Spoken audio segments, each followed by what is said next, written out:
Hello and welcome to Makers.dev, episode number 16. Chris, how's it going? It's going pretty well. I'm doing all right. How are you doing? You are in Texas. I am in How Texas. was the snow?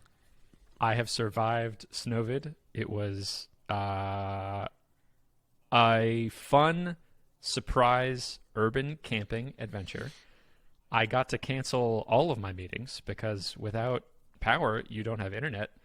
And without internet, I can't do any work involving other humans. And so I just had so much time to journal ideas about different things.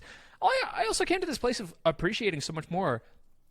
The power is on now, and the water is running, and the water won't give me diarrhea if some of it gets in my stomach. And I don't even think about it. And it's like so cheap that it's practically free. And that's amazing. And I just take it for granted most of my life. But in these moments of, okay, there was this really weird weather incident that I can't rely on the underlying infrastructure before, I've got to start thinking I get knocked back all the way to like, okay, it's so cold, I need to devote a significant amount of my time and attention and mental energy to how can I stay warm? And that's just not a problem that I have in modernity. And how am I going to get food? Is there going to be a run on the grocery store? And it's so icy I can't drive somewhere, so I've got to figure out how to walk to a grocery store. And there's no power, so what are all of the things that I just don't even think about that require power? It's everything. It's all of the things that I interact with require power of some kind. So now I'm thinking even at the level of thankfully cell service was on most of the time, just like a little spotty. But now I'm trying to think about, oh man, what batteries do I have half charged that I can use to trickle out a little bit more power? So I am feeling much more appreciative of the fact that in the world that I live in, these incredibly complicated systems work most of the time. And that's amazing. They work so often and so routinely that I don't even have to think about them, and I can focus on these higher level things of fun apps that I want to build on top of this infrastructure that's 100,000 layers deep, and I don't even think about any of those layers. It's really cool. Yeah, it's fun being up the level of abstraction where you don't have to worry about. Now, it was probably not fun at all for people who had that happen for many days, and also for all the power plant workers and stuff. I imagine that was extremely stressful. But yeah. How was your? We took a week off because of SNOVID. Yeah. How were your 2 weeks? What'd you get up to? Well, so it was last time I had just finished, or was about to finish Acorn Chat, which I did that in a week. And then the next day, my wife went sledding with our kids and hit her foot really hard on a giant ice ball. And she thought she broke it. Went to the doctor, got an x-ray. It wasn't broken, but he said you have to stay off it for probably a week or two. So she has been on crutches for the last couple of weeks, which means I've been taking care of the kids and her. And so that's just, I went from a high of finishing an app real quickly, and I thought it was really cool. And then, life hits you. And so that's a similar situation, I guess. It's like you don't appreciate, what you have until you have to take care of, your wife and your 2 kids. I feel like we're eerily synced up. We both had really rockin' weeks the week that you did Acorn Chat, and then we both, in different ways, were knocked back a little bit by natural disasters. Weird. Spooky. All right, cool. I'm so excited for Acorn Chat that's a thing now. I think the last time I checked on the webpage, there was a waiting list that I could sign up for, so I did. Part of SNOVID is that I haven't checked my email in so long. So I don't know if you've released a launch email. Is that a thing that people can sign up for and pay for now? Yeah, so you can actually sign up and pay for it now. Oh, amazing. I should probably go back and email the launch list because there were a few people that signed up. Not many, but a few. So I meant to be further along by now, but the last 2 weeks sort of knocked me out. But you can sign up for it. It works. The big thing that does not work is presence. And so it's always on, which is the next big thing I want to tackle. Also, if you go to the webpage right now, it's just here's live customer chat, sign up. And there's zero information. So the next big thing after presence detection is actually getting information on the marketing site. And then I have, a dozen other, features that I want to add after that, but that's the plan. I have a question for you about the marketing site. I have seen 2 ideologies on making your marketing site. The first is the very traditional, more boilerplate, okay, we have a screenshot of the product on the right and a headline and a subheadline on the left, and then we have 3 boxes with the 3 top features, and then below that we have testimonials, and then below that we have a sign-up link. And the other methodology I've seen is something I've seen referred to as long-form copy. This is something that I first saw from Amy Hoy's, what's it called? Noco, because they recently changed the name. And through 30 by 500, they have a workshop of this, of like, here's how you make this type of landing page. And the idea is it's more of an essay in the general format of pain, dream, fix. So like, don't you hate it when you can't talk to your customers? You have that in the customer's words. Wouldn't it be great if the dream, you were able to talk to your customers in the platform you're already using, like Slack? And then the fix, here's my thing, it's Acorn Chat. Sign up right here. When you think of what your landing page would be, what are you picturing? Is it one of those 2 ideologies, or is it something else? Yeah, so those are the 2 I'm familiar with also. It would be an interesting thing to A/B test maybe, but my sort of sense is that pain dream fix is really good for it's good for if your app does something slightly novel, I think. In this case, Acorn Chat is like it has a slightly different take on it, but it's a thing that already exists. Like live chat already exists. And so I think that people coming to this site are also going to have, 10 other competitor sites open and kind of comparing them. And so my thought is that the long form essay would not work as well in that case, because it's more like they're trying to compare alternatives. Whereas pain dream fix is really good for, like, you have an audience, you drive them to this page, they say yes, yes, yes, and then they sign up for your email list or something like that. So I will tend probably towards just a more typical marketing page. I do want to provide like lots of docs. I think docs and information, like especially when people are comparing alternatives, if they can easily find like exactly their use case, and like you have a video or an article about exactly how to use it for that use case, that's like a really strong signal for them to try it. So I think just like sort of an overwhelming amount of docs that are hopefully easily searchable, I think is probably a really good way to go for this. That said, I do want to include pain dream fix or that sort of style in my marketing page, even though it's going to look more like a traditional one. So in that way, it'd be like, focusing on the customer, so anytime you want to say like I or us, it's like turn it around, focus on the customer instead, focus on their pain point, all of that. But in this case, I think looking like a more traditional marketing site is probably a better way to go. I love that simple flipping of anytime you want to say I or us. Okay, no, this is about the customer. Switch your orientation. You're not saying like, oh, here's what I am, and here's how great I am. No one cares. People care about how you can solve a pain for them. So that's the singular focus. Who is the person you're helping, and what's the pain point that you have with them? I like your distinction of the long-form copy page is for things that don't have an established category. That sort of conceptually makes sense in my head. But that's not Noco. Noco is a time tracker, and that's a category of things. Yeah, that's true. So, yeah, so I guess I'm not sure. Part of it also is that I've tried writing those long-form copy things before, and I'm not super good at it. So I know if I try, it will maybe come off slightly odd. So that's another reason that I may not do it. It'd be interesting to, A/B test. Like, you could pay for traffic and run traffic to 2 different pages, and see how it converts. I'm not sure. So even if I guess my point is, even if you do a more traditional looking marketing site, you can incorporate the sort of longer form pain dream fix style, which I think is kind of a good. So what I'm saying is I'll probably do like a hybrid, I guess. A good hybrid for you, because you've mastered video so well, might be that you have the traditional layout of the page. You have the heading and subheading, but then instead of the screenshot image, something I've seen before as a spin on this is that's a demo video. And then I think you could just knock that demo video out of the park. And then the format of the demo video is pain dream fix. So for people who are trying to do the pattern matching of like, they are comparing a bunch of different chat tools and just need to see the nuts and bolts of like, okay, what is this thing and what are its main features and what's the pricing? They can just pattern match the structure of the page. And for people who are landing on it, wanting more of the narrative. Yeah, that they don't quite know what they're looking for. They have an unexpressed. They have a pain, but they don't quite know what the solution is. Then the video would resonate more with them. But then I think the question I would ask is like, by trying to serve both of those types of people, are you not diluting your audience? Would it not be better to focus on like a single type of person, especially while you're so small? Interesting. You brought up A/B testing.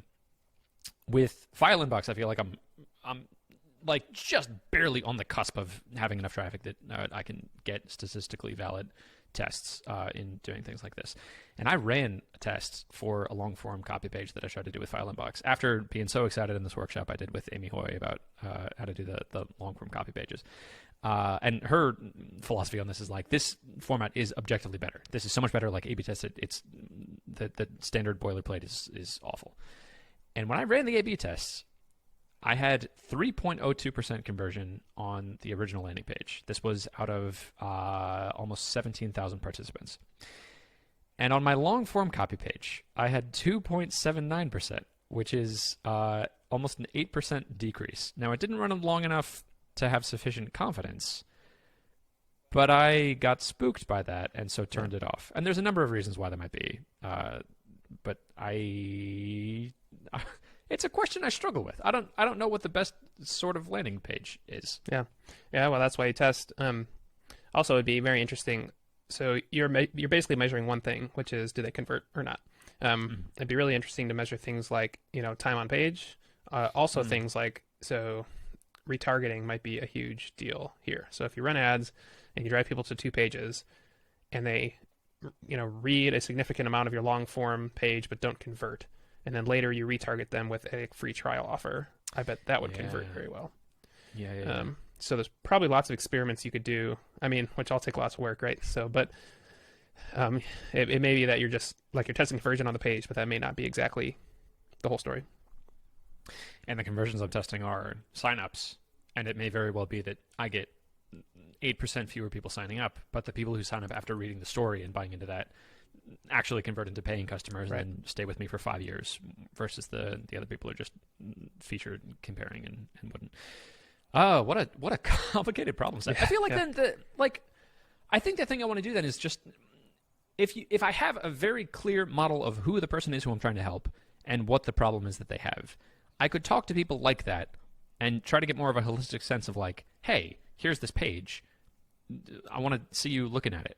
And then hear their thoughts of like, oh, well, I'm an accountant and I hate long form copy because that's just the way that accountants are. And so me reading this, I feel like it's not a thing for me. Or maybe the type of accountant I'm trying to target is not aware that file sharing portals are a thing, and so I need the long form copy to be able to explain that concept to them. Or maybe accountants are very aware of what a file upload portal is, and they're just looking for one that has this specific feature. And if I just have a blank page with a headline that says, I'm a file upload portal with this feature, maybe that would be the best thing. And best here is like, it's sort of fuzzy. It's not, I don't feel like it's something I can A/B test. I think this is something that I'll only get from having more conversations with people. It feels like it always comes back to that. Of like just talk to your customers. That's the best thing you can do. Yeah. Okay. This is also like you sort of hit on a thing, which is at 17,000 people, you were only just statistically significant. So that's a really important point for especially young products like Acorn Chat. The very best thing that I can do is probably put something up that looks reasonable, and then spend all the rest of my time on documentation and more features until I have a solid feature set, and writing blog posts that I try to either drive paid traffic to or try to go viral somehow. Like all of that is probably way more impactful than conversion optimization right now for me. Yeah, I agree. I'll also add that was not statistically significant. My dashboard right now says insufficient confidence. There you go. That 18,000 or 17,000 people was not enough. It was so total, because it was about 70,000 in each, was about 34,000. And it's been a while since I've taken a statistics class. I think that has to do with if the percentages have to be far enough apart. And so if you have a small number of people but the percentages are really far apart, that would be significant. But if the percentages are close together, it would take way more people to get statistical significance. I think it's how that works. Does that sound right? That sounds correct. It's also been about 12 years since I've taken a statistics class, but yeah, that sounds about right. Let's take a statistics class together. The next SNOVID / ankle breaking or foot broke. Yeah, foot did not break, but bruised badly. All right, we'll take the class if a foot breaks, but not if an ankle breaks. That's what we're deciding right here. Neat. I have so many things that I would like to talk about. I think it's like 15 ideas that I had during SNOVID, because I was in the state where like I can't do real work and all of my regular calls are canceled.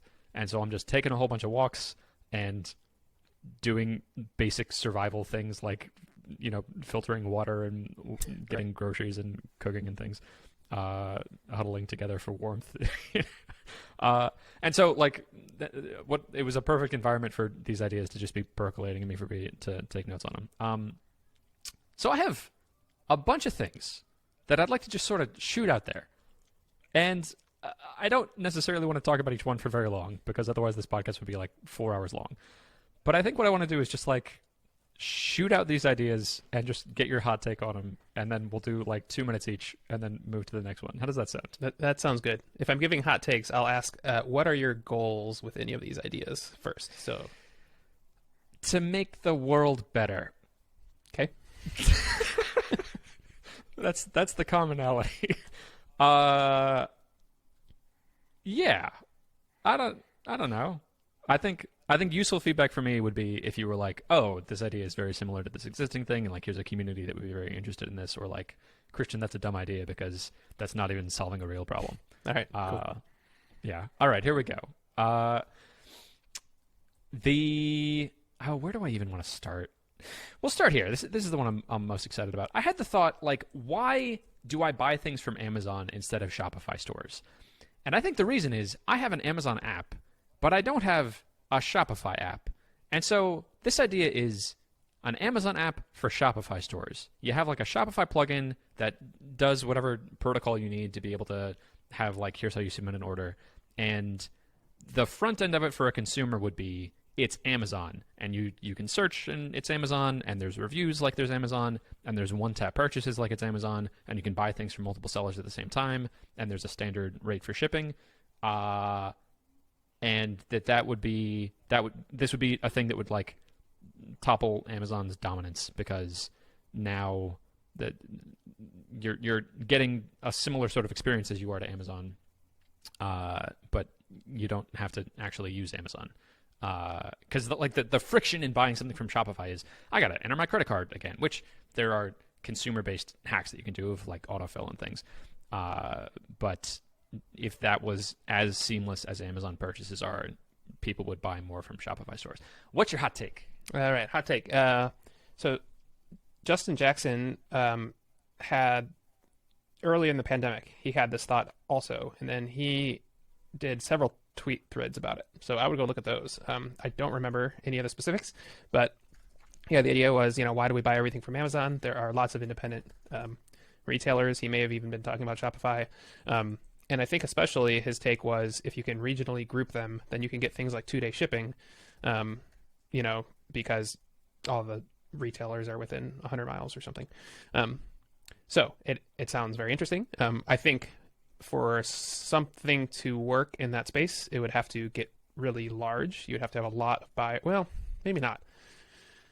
If you could, because you talked about like a Shopify app. So if all you had to do is get stores to like list their thing on a Shopify app, and like you did it for them, then that's the supply side. So my thing is, this is a marketplace basically. So you have a supply and a demand side. Your demand is how many people download your app. Your supply side is how many stores you have on the platform. And marketplaces are typically difficult to get off the ground. But it's interesting. Difficult but interesting. That's my hot take. That's exactly what I want. I got a reference for a hot lead for Justin Jackson's tweet thread, which I'll link in the show notes. And a challenge of this business is that it's a marketplace business. Yes. All right. Next idea. I built a phone on the Twilio API, and just like a Google Voice clone, just like the easiest thing. I take messages that come in from the Twilio API and I shove them in a Firebase database. And it's really cool because I have my own phone now, and I can do weird things like, take notes on phone calls, because I can see when the phone call happened, and then I can take notes on it. And it sort of like has it as a mini CRM. And something I've noticed is I'm getting so many spam calls, and the number is registered on the FTC's do not call list, and I'm still getting them. And so I thought, like, oh, I have built my own phone. I bet I could plug this into the FTC database, and that they would have like an API that I could just say, okay, in my app, I say, mark this as spam, and then it zoops over to the FTC website. and marks that as spam. And then maybe there's a way that I could like ask the FCC, hey, I'm getting this phone call right now. Is this a spam call? And they would tell me. And that API does not exist on the FCC. They have an API that you can use to get records of all of the reports of spam calls as a database. But then you have to go through this work of like, okay, do I download the last 6 months of those things and then look for this particular phone number? Like, it's not practical to do in real time. So here's my idea. I make donotcall.dev, and I have they also don't have a way that you can report spam phone calls. They have like a human form that you have to do. So donotcall.dev has an API endpoint where you can post that a call is spam, and then that I just use like headless Chrome to go and post that on the do not call actual database, and I keep a record of it. So I have a separate record if they start ignoring my requests, I still have a copy of it. And then I have another API endpoint that says, hey, what's the reputation of this particular phone number? And then I won't necessarily make a judgment on that, but I'll say like, this number was reported to be spam on these dates, and it's just an array of timestamps. And as far as I can tell, that doesn't currently exist, and it would make my phone app better. What's your hot take? All right. So one of my understandings is that spam callers often spoof numbers. So I don't know how prevalent that is, but that's something that I would watch out for. I think it's a great idea. Another difficult but interesting problem with potentially very high value. However, the high value might be spread across like a million different consumers. It would be interesting to see if you could come up with some businesses which might have this as a high value problem. And so like any business that accepts incoming calls and then say, I can stop your spam calls for $1,000 a month or something like that. I don't know what that business would be, but that would be an interesting. Same. It's idea before market again. That's right. That's what all these are. Yeah. So it is, again, interesting problem. Lots of difficulties, but high value if you can solve it, I think. Love it. Thank you for your hot take. Next idea. A problem I'm running into doing clipped-up marketing is there is some ffmpeg commands that I would like to run in a serverless way. We talked a little bit about this. The thing that I want to exist is a way, an API endpoint that I can just post jobs to say like, hey, here's the ffmpeg command that I would be running on my computer, but I don't know at an infrastructure level if I'm going to send this to you like once per day or 1,000 times per day. And also it comes in bursts, and like I don't want to have to be paying for an EC2 server that I'm not actually using. So this would be a serverless ffmpeg infrastructure. You post the job to it, and your inputs have to be URLs to videos, or maybe I have my own way that you can upload videos to my site. It would be similar to QEncode, this existing company that just does encoding of video. And I don't think I could use ffmpeg in the name because that's copywritten, but it would be like, this is a serverless video editor, and oh, how strange, it has the same API as ffmpeg. And I'm going to need to sort of build this for doing clip-stop marketing stuff. And so if I put a little bit more work into it, I could just separate out that part of it and have that as a separate thing. And I could see this being like building a SaaS in a week. That like by the end of the week, I have a SaaS where I charge, I don't know, per second of execution time or something, or per job, or I haven't quite worked that out yet. There's also some fun technical challenges of like the Google Cloud serverless infrastructure that I want to build this on has a maximum job time of, I think it's 7 minutes. And so I don't know how there's a way in ffmpeg that you can split things up and like say, okay, I want you to render frames 0 through 100 and then 101 through 200, and then there's another way that you can slope those together and have it in the same job. But that's like a fun implementation problem. What's your hot take on ffmpeg as a serverless API?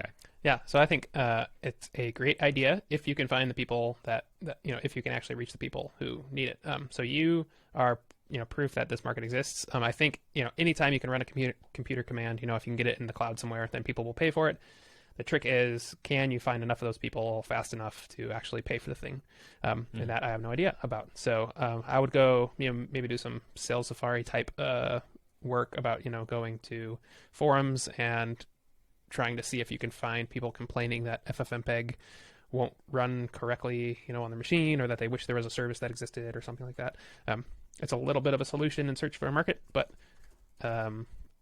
I have to believe that there are people who want to run ffmpeg from their servers, especially like, well, no. I was going to say like static sites. So static sites are a really cool thing for a lot of people. I wonder if any of them need to use ffmpeg. I'm not sure about that. It may also just be a thing where if you make it, then you are suddenly able to do things which are interesting. So like if you wanted to create podcast clips with like moving backgrounds or something, you could use your own ffmpeg service, and maybe it just becomes a superpower for you to build other things. Yeah. In the worst case, yeah, this is the thing that I want to exist for clips.marketing. So, okay, I think how I'm probably going to build this out is just in writing the code to do this, I'm going to make a separate Firebase project, and I'm going to be architecting this so that I make API calls to this separate project through webhooks instead of building that into clips.marketing. And then I have my own API that's for serverless rendering, and like that would be fun. And if I stumble on an audience that would also use that, then I'll put the extra little work into it to make that a thing. Yeah. I have 5 more things that I'd like your hot take on. Here we go. One more sec on the ffmpeg thing. I guess the way that I would try to find an audience, if you want more inbound leads, is make it for yourself, and then on the thing, don't put any effort into like user signups or anything. Just put a, if you want to use a service, email me.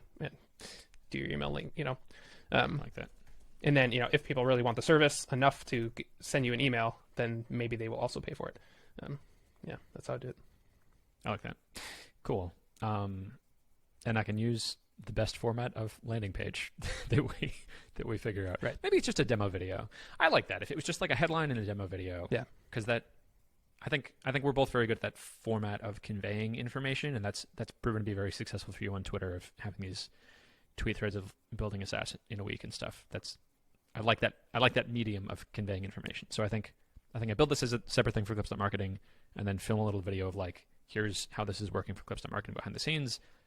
If this is a thing that you would like, send me an email. Yeah. The other thing I'd probably do is like write 4 or 5 blog posts that are like bottom of the funnel content for like, so it's like, you should definitely include the keywords, ffmpeg as a service in your blog post somewhere, stuff like that. Really, really like high intent keyword blog posts, and then just get them out on the internet. They'll eventually get indexed by Google, and then 6 months later, if you do turn it into a service, you'll be really happy that you have those older, posts hopefully ranking well at that point. Love it. I like ffmpeg as a service. That's fun. Fast. Neat. Similar to this idea, I, for clips.marketing, need to do transcriptions of videos. And as far as I can tell, Amazon and Google have APIs for this. I think Google's is better. And I actually don't know if there's third-party ones. There's like Descripts, but they don't have an API. I forgot to run my command. There we go. In using Google's API, there were like a dozen really stupid things in their API that made it really difficult to use. And each of those stupid things took me like an hour to figure out how to solve it. One of those things is they only accept audio file formats that are like FLAC, which I had never heard of before, and 3 other really weird ones. And so that's one of the things, is like I need to figure out how to convert this to FLAC. And then another thing is you have to have the audio file hosted already. So I had to figure out, okay, I got to have a script to like upload this to Google Cloud Storage, and okay, now we got it. And then another thing is the format that they give you back is weird. So if you want to use this in any sort of standard format, like an SRT or like a transcript file, you have to figure out logic to take. They send you back basically an array where each item in the array is a word with a start and end time that word is said. And it's not very difficult. It took me like a couple of hours to take that data and transcribe that into, or translate that into an SRT. And there's other things like that. And so here's my idea. It's just a wrapper around the Google Transcription API where I make the API interface that I would want to use. So it's like a single post request with your API key, and you post the data of the audio file in any format. Maybe you can also do video file. I don't know. I probably don't want to mess with that. And then I handle transcribing it, and then I convert it to several different formats for you and have available to you the original Google data. And Oh, another stupid thing about this is it's like really difficult to know when your job is done. I had several back and forth with people on Stack Overflow of how to figure out, like, if you sit there waiting for it, you can just wait 10 minutes for the file to get transcribed and it gives you back the result. But there's not a webhook. There's no way for you to say, like, hey, when this job is done, just post at this URL to tell me it's done. So you have to come up with your own infrastructure to, like, figure out when it's actually done. So that's in my service. That's the wrapper. I've already solved these problems. I would just, like, package together. You just post the file to me, and you tell me where you want the file, where you want the notification when it's done. And then I tell you when it's done, and I've already translated it to these formats. Chris, what's your hot take? So my first thought was, whenever you wrap someone else's service, make sure to read their terms of service really, really carefully, because it may be against their terms of service. If it is against their terms of service, you could still probably get around it by doing stuff like, you're not selling them the service, you are selling them a library for $300, which does the thing, and they run the library and do the thing. So that's a pretty common thing. That you can make a library for that. My other thought was, you could, I'm sure lots and lots of people use this and have these problems also, so you could probably sell a course. So this might be an info product kind of play, like do all these things. It may also be that you give out a free course and you say, here is all the steps it takes, or you could buy my library for $399 or something like that. So those are all my thoughts about this. Sounds like a good idea, but I'm reminded of Pete Keen's Mastering Modern Payments. I think he did that exact same strategy. He had like a book on how to integrate Stripe with Rails. And I don't remember if he sold the library. I think it was like an upgrade to the course that if you bought his top tier, you also got the code that was already implemented for dragging and dropping it in Rails and just getting all the content from the course out of the box. Yeah, I like that as a play. I like that. The thing that I want to exist is just like the API that I think should happen. And so if the terms of service don't,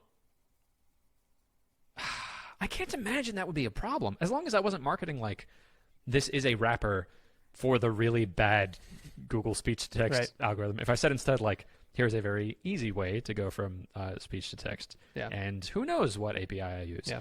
So often if you have them input their own API keys, then it's okay. But if you use your own API key and basically are reselling their service, then that's when it's not okay. So just read the terms of service carefully. Interesting. Okay. Oh, I like using their API key. Okay, I'll read the terms of service. I can imagine a really simple workflow where, like, as part of onboarding, I just walk you through the process of here's exactly how you get the API key. Okay, cool. Next idea. I think every YouTube channel should have a podcast feed associated with it. That's the audio-only version of the show. YouTube is already doing this processing. They already have audio-only versions of the streams.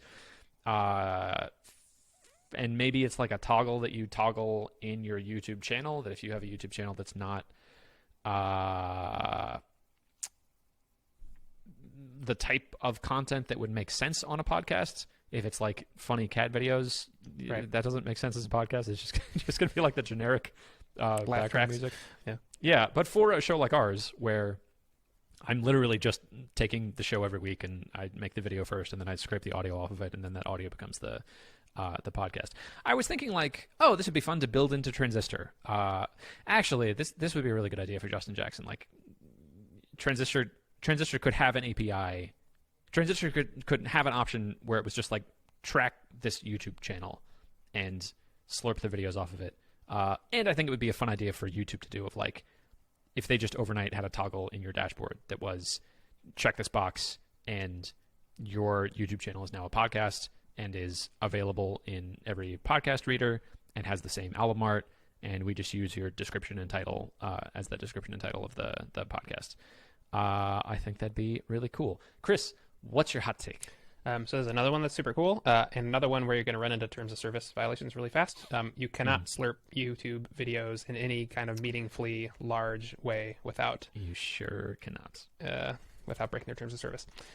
Instead, what you could do is what I think Transistor wanted to do. There was, again, Justin Jackson posted a tweet about something about their YouTube thing. But if you upload a Transistor first, so upload the video to Transistor, they could automatically upload it to YouTube and publish on their podcast feed.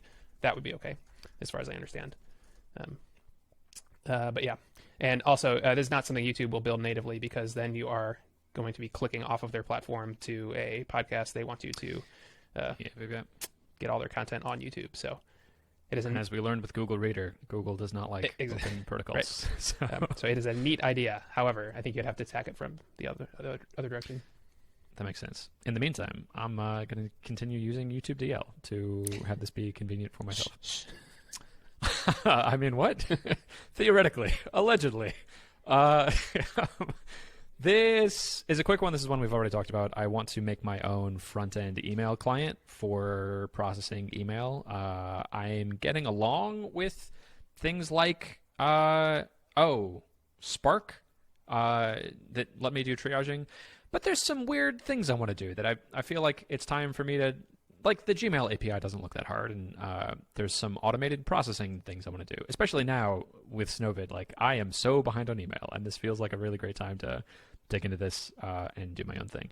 And so then I could be doing things like, I have a little CRM system that I built just based on Markdown files. I could be pulling those into my email thing. Of anytime I have an email thread, it shows me my rendered Markdown notes of that person next to it with the metadata, and I can, like, add notes to that. And I could do better triaging that was easier. And a thing that I've been wanting to do in Gmail that, like, I don't think is possible is to sort by oldest. I want to go from the oldest message to the newest message, and I can't do that. The best way to do it in Gmail is, like, you sort newest to oldest, and then you keep clicking through until you're at the very end. And then somewhere buried in settings is, like, when I finish a message, go to the previous message in this thread. And, like, no, that's not what I want to happen. And I played with Superhuman, and Superhuman's very good, but it's not exactly what I want. And I'm very finicky, and I just want it to be exactly what I want. And so I think it's time to make my own email client for Gmail. Chris, what's your hot take? I think it's great if you want to do it for yourself. I would be very careful about thinking that this is going to make you a lot of money or something like that. You would be competing against free Gmail and also paid Superhuman and paid Hey. And so competing just against email, I think, would be very, very tricky. If, however, you did something like you made an email thing that was really great, had really great integration, like you were talking about with some CRM or maybe a custom CRM of some kind, and that was the play, I think that's pretty interesting. I even think there are things like Gmail plugins that integrate with CRMs too. So you could kind of look at that direction. So, like, maybe the answer is a Gmail plugin that then integrates with your custom CRM or whatever. So yes, I think it's very interesting for you to do as a project for yourself. I would be careful about trying to sell it, though. That makes sense. I'm optimistic seeing Superhuman. I would not have thought that Superhuman could exist. If you asked me before Superhuman, like, here's the idea. It's not an email client in itself. Like, it doesn't host its own email. It's just a front end to Gmail. Yeah. And it's going to be a SaaS. They're going to charge for it monthly. I'd be like, you're crazy. There's no way. Maybe as a Chrome extension, but, like, that's not a standalone app.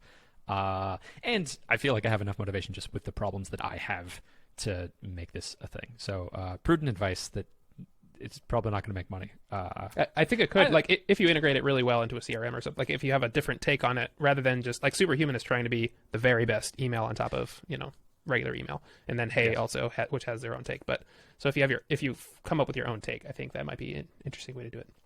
Cool. I think I'm less interested in this as a way to make money as I am as a productivity tool. So I think that the seed that I'd like to plant with you is, if you had control of Gmail and could implement your own features in an email client, what are the things that you're really annoyed by that you would want to work differently? Yeah. Because I'm like right on the cusp of having critical mass of the number of features that I would want to exist to invest the time in making this. I don't get too much. I don't get too much email, so I don't have the problems that people do. When they go to Superhuman or something. The only thing I want, which I know a lot of people want, I want a way to mark emails as a to-do item, but mark them as read, but I still have to do something on them. And the way I do that now is I just mark them as unread. But that's a terrible thing, because then I go back into the email to, like, read more details about the thing and have to mark it as unread again. It's just an awful. Yes. I want to be able to mark emails as done, separate from read. That's the only thing. Yep. I like that. My current system for that is loosely based on Inbox Zero, where to mark something as that something needs to be done, I add a star to it, because stars in Gmail are, like, the easiest. Yep. It's the easiest binary toggle to add to a thing, and then a star means there's an outstanding to do. And then the next stage in that state machine is if I've done the thing, then I take off the star, which I'm not super happy with thinking about that. Like I could have a separate to-do system. Like I've tried stars, I've tried folders, I've tried, I think tags are a thing or something, and none of them work quite right. So I just always revert back to marking it as unread. Yeah. That'd be fun if there was like a getting things done system embedded in email. Maybe this client is like getting things done for Gmail. Okay, I want to sit on that a little longer. 2 left. Thank you so much for tolerating my. It's fun. Cool. You're having some great hot takes. Okay, so this next idea is based on relationship research by John Gottman. This idea that if you're in a relationship and you're having fewer than 5 positive interactions for every negative interaction, that relationship is too negative, and it's grating, and you feel just like it's wearing you down, and it's not positive enough. You're just being criticized. And the surprising thing about this research to me is that there's also an upper bound on the amount of positive feedback that you get for negative feedback. If you're getting more than 11 positive interactions to every 1 negative interaction, the relationship you're having is unchallenging, and it's boring, and you feel like you're being placated, and the person you're dealing with is sycophantic. And so here's the idea. It's a positive feedback hotline where anything you're trying to do, it doesn't matter what it is. If you're trying to like get weight loss goals or something, you text this hotline and it will give you positive feedback. And I think it's going to be a really simple system of like the number of exclamation marks in your message to it is like how excited it is about the thing that you've done. So you can sort of like self-modulate like, all right, this was it. Like I got the groceries today. That's 1 exclamation mark. And then it replies back like, oh, great job. I'm so proud of you. And then if you send it like 5 exclamation marks, it sends you happy gifts and like celebrating gifts and like a really supportive, I don't know, like a really supportive mom that's just like very excited and happy for you of what you're doing. But if it was only that, I think it would be too positive. And so randomly between 5 and 11 interactions with it, it'll challenge you a little bit and be like, how would you like to do this better next time? Or like, maybe it messages you out of the blue between these positive interactions and is like, hey, what are you up to? What are some goals of things that you want to change? And this would just be like a Twilio app, and I would pre-program in a bunch of positive things it could say and find some fun, happy gifts to send people. Chris, what's your hot take? Yeah, I think this is a really fun idea. There are lots of different ways you could take it. I think one of my initial reactions was this is a great GPT-3 kind of thing. You could be like, the input to GPT-3 would be something like, send them a positive reaction about this text, and then give the text message, and then it could actually come up with like relevant positive and negative interactions. That'd be kind of fun. That could get spooky. Yeah. That's a really cool idea. I like it a lot. Also, like this sort of exists even in like info products. So I was thinking about making this this course about like how to become a consultant, right? And selling that as a course. I think that a lot of people can be consultants and they don't realize it. And there's a few steps that you should do, and then you can kind of be a consultant, right? And one of my tiers was going to be something like the kick you in the butt tier or something, where I was going to call you every month and ask if you haven't done the things yet. And that was just going to be one of the tiers. So this could be very similar to that. It's like, I love it for like, weight loss goals. And there's a lot of things you could do, but it's like, like every day. So actually, when I was trying to lose weight once, I had something like this. I wrote a note on my phone that was basically like, don't eat a snack. And I set an alarm for every day at 2 p.m. And I said, read the note. And the note said, don't eat a snack. So yeah, I sort of did that before, and it worked. Cool. So, yeah, love it. I like that idea. Yeah. I love GPT-3. That I've been looking for an organic application for GPT-3 because I feel like the obvious things to do are sort of done of like an automatic essay writer or a thing that writes the HTML for a web page that you're doing. Which, by the way, amazing! That's a thing that exists. We're gonna have like full AI soon, maybe decades, but like this is very meaningful progress. And I've heard stories of people who were able to get access by having a very compelling pitch and like messaging key people directly of like, hey, there's this idea of this thing I want to do. So I think this is my thing. I think this is the thing that I use to push this forward. That's a really good idea. Because then when you say like, I just lost 10 pounds with 1 exclamation mark, instead of my system of I just respond to the number of exclamation marks, maybe GPT-3 would know to respond like, that's amazing that you lost so much weight. You're a real Donnie Fonda? Is that an exercise person? I have no idea. You're you're doing great for your health, or something specific to the thing that they did. Jane Fonda, because there's the exercise of lifting your legs as a scissor. Is the Jane Fonda? That's what I was trying to say. All right. Anyway, my last thing I would like a hot take on. I downloaded a course recently or I bought a course that included MP3 downloads of the course content, and I had the thought like, oh, I want this to be on my phone as a podcast, because my podcast player is a great way that I can go through content to, like I can do multiple times speed, and I can cut out the silence, and there's great interactions of play, pause, and rewind and things, and I know that it already interacts with all of my other things. And so I want these MP3s to be a podcast for me.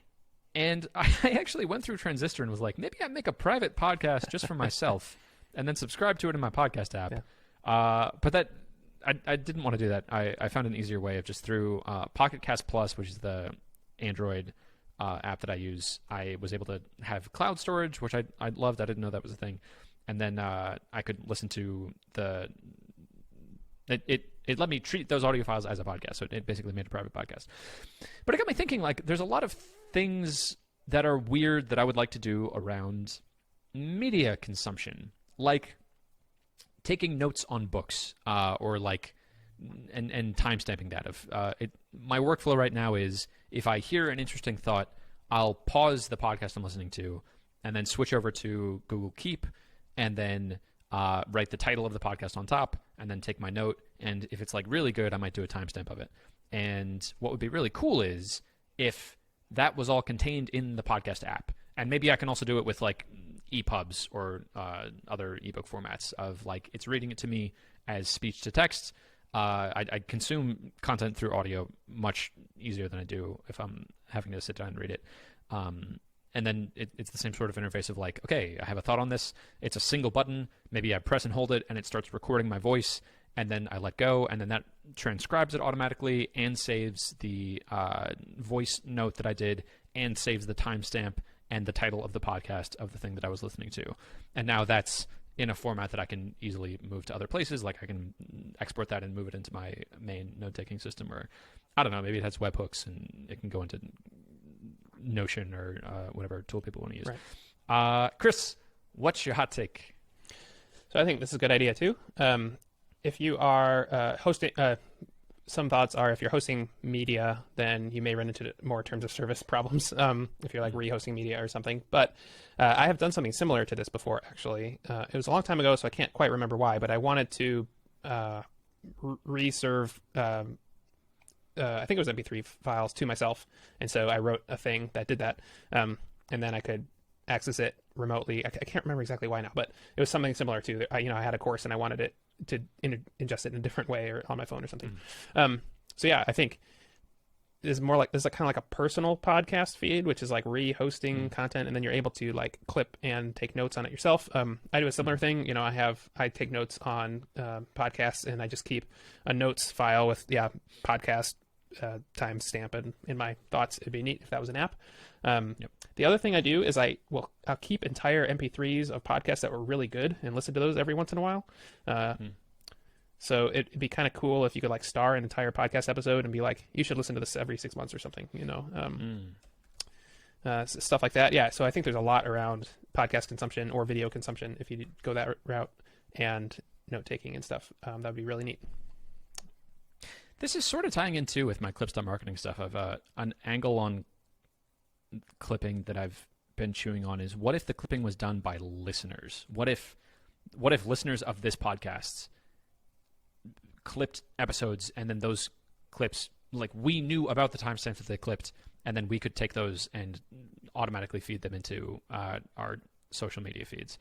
I haven't quite connected those ideas together yet, but yeah, I've heard that idea before. Cool. And the most common criticism is like a lot of people listen to podcasts like while running or while doing housework or something, and so they don't have a hand free to do clipping. But my counter argument to that is, well, that's not how I listen to them. I listen to them on my computer almost exclusively, which is interesting. Yeah.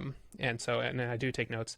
And then the other thing is, if someone almost never takes notes, then when they do take a note, it was a really impactful clip. If they stop running and they take out their phone, and say, I want to remember that, then you know Yeah. that was something that a lot of people should probably remember. So I like that. And maybe it doesn't have to be a perfect clip. Maybe it could just be, maybe we as the podcast creators could see the timestamps that people were taking notes on. Yeah, and then just take the first 20 seconds and last 20 seconds or something. Yeah. Interesting. Okay, that's another idea to chew on. We made it through my gauntlet of ideas. Thank you for your hot takes. That was great. What are you working on? What do you have planned for the next week? Yeah, so I want to get back on Acorn Chat. I stopped doing that. Well, I didn't stop doing it, but I basically got diverted by taking care of my wife and kids. And I also sort of took it as a break. I was like, I should take a little break. So I went sledding also with my kids after my wife almost broke her foot on a different hill though. So bye, honey. We're gonna go break some more feet. Exactly. Yeah. The whole time, cool. My wife was sitting up in a camping chair with her crutches at the top of the hill, watching us go down the hill. And I'm like, I'm gonna break something now, and she's gonna have to rescue me. Yeah. Anyway. Sledding is dangerous. I don't know. It's so much fun though. So yeah, I sort of, took it kind of easy the last couple of weeks. So I want to get back into that. I also started, so I've been interested in AI for a long time, and like I did it in college some, I did it a few years ago some, and there have been a couple of courses recently that have come out on Coursera, and then there's another one that have really been interesting to me. So I actually paid for Coursera to get full access to the course, which I didn't think I would do, but I did. So there you go.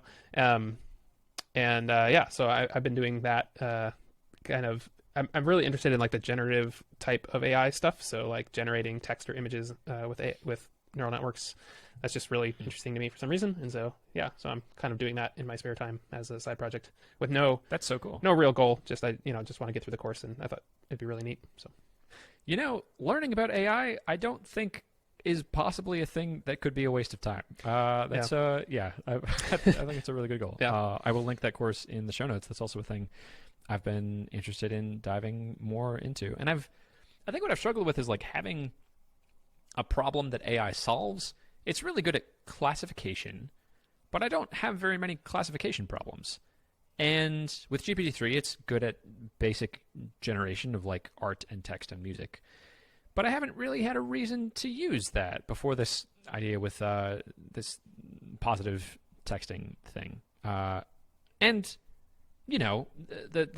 I could say the same thing about Ethereum and cryptocurrency. Of like, I think it's a really cool technology that hasn't quite found its niche of the problem that it solves. Maybe not with Bitcoin because it's like a store of value. But like, it's very exciting to me to learn about these things and then just have that as a tool in my tool belt, because now the adjacent possible of every problem that I encounter is like, oh, I have this whole tool of like, I can classify things very easily and train a neural net. Okay, well, that changes how I'm thinking about this problem. I thought I was going to have to hire a company of people to be able to do this thing, but actually I could just plug in this AI.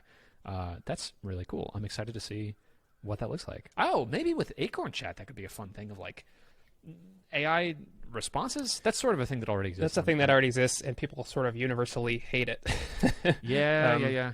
So I wasn't exactly going that direction right away, but So you're right. Like most uses for AI are for big companies, or with like you have to have a lot of data, or you have to have a lot of money. So GPT-3 I think costs them like $12 million to train the network.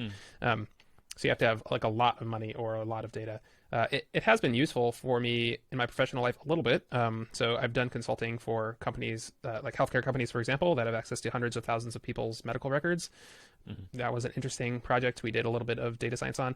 The other thing, though, is that most people don't realize that most data science and most machine learning that happens in the real world is not deep neural networks. Most of it is just is really simple, sort of basic, like, random forests. There's some other just machine learning things that are really quite easy to understand.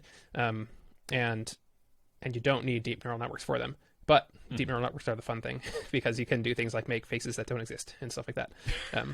So that's what I'm doing now. I'm just learning more about that and messing around with that.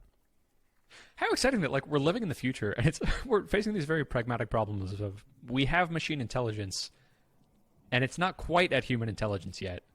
So we have to it's this practical problem of what are things that this thing is good at doing. Like if I was imagining this future 50 years ago of, okay, we have machines that are so capable of simulating human thought that they can write essays.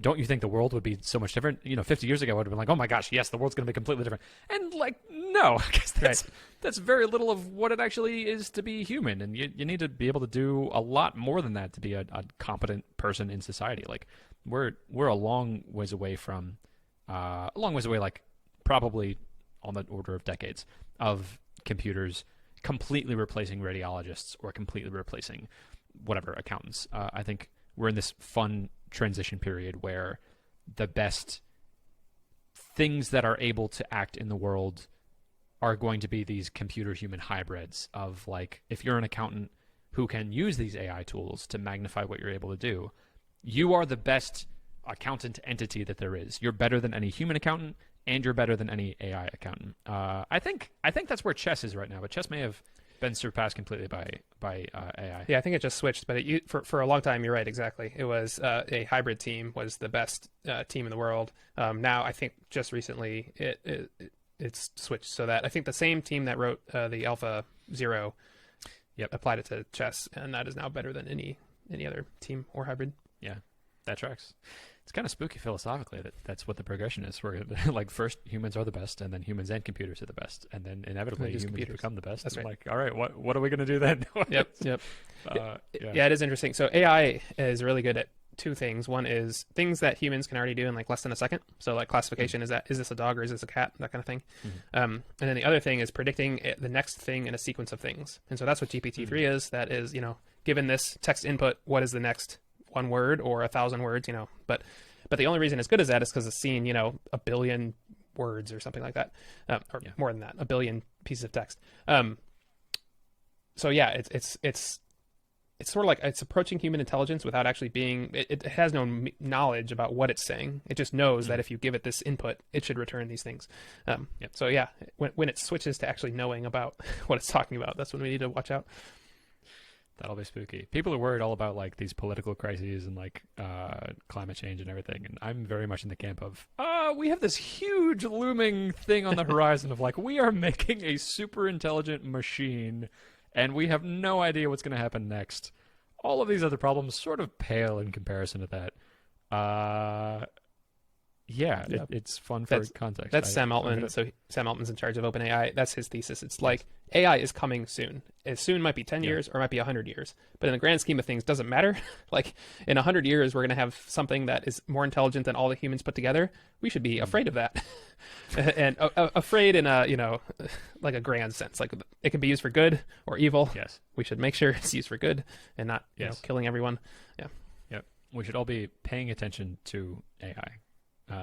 Elon Musk has that really spooky quote from the Joe Rogan podcast too, where he's like looking off in the distance. And he's like, "I tried to warn them. I tried to stop the AI, but there's no use." And Joe Rogan's like, "Oh man, I feel like I'm in a movie." I think it's probably the most important existential threat that humans are facing. Oh gosh, there we go again. Oh, that means we've been talking for almost an hour. Cool. That's all I got. That's all I got too.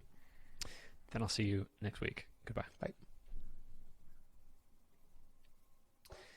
Good episode. Oh, are we still recording? Still recording.